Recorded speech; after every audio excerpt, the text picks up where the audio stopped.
I've been inspired to start writing a new detective novel just to kind of fill in those late night hours when I need to be awake or I just can't get to sleep. I thought, why not be using my imagination and spend some more time with the 5 energy detectives from my other books. I'm kind of excited about that. Hi, I'm Jeanne, and today's reflection is grief. In my journey with Jim, grief comes in many colors. It's an energy both necessary and daunting as it brings you face to face with your loss and allows your body to release emotional pain. It's an uncommon ally.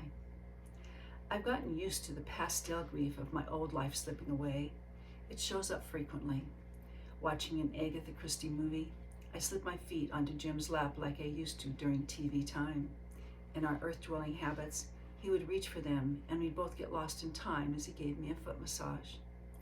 Now he's unaware of me as he watches Miss Marple solve her mystery. This color of grief also shows up when I turn to tell him something Sammy did and know it wouldn't be a real share because he can't emotionally connect to my story. My black and white grief reveals I must now deal with things alone. I need to keep my cell phone close by because Jim can't help me if something happens. When I fainted after dropping a shelf on my toes, he hovered in confusion while I got myself to the floor before passing out. The color of grief is defined by my determination to make life work. It was there the other day when the electric gate stopped working and I couldn't go to Jim to solve my problem. I made plans for a quiet, appealing Christmas Day for the 2 of us, but one of my gifts took me soaring into unexpected joy. Then somehow I was dropped into a colorless bubble of grief where I felt lost and couldn't find my way out. This kind of heartache catches you off guard. It breaks through the protective barriers you've been weaving. It turns on the faucet and brings the tears you've been holding back.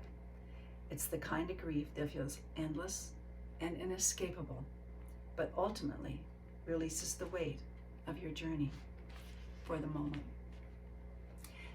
And meanwhile, in my earth-dwelling world, I heard Jim clearing his throat and spitting as he woke up and assumed he had his hanky nearby. With his head lying on the arm of the chair, the spitting continued. I wondered if maybe, and yeah, he was spitting on the arm of the chair. A handful of tissue solved the problem and made me remember last month when I was sitting on the floor putting on his socks. He cleared his throat and spit on my head. In this journey, I never know where we'll go.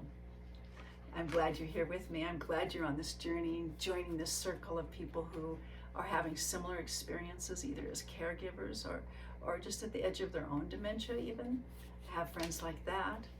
So if you have any comments about what you're experiencing, I would love to have you right below. If you want to continue to join me for the videos and be part of this circle, you can hit subscribe.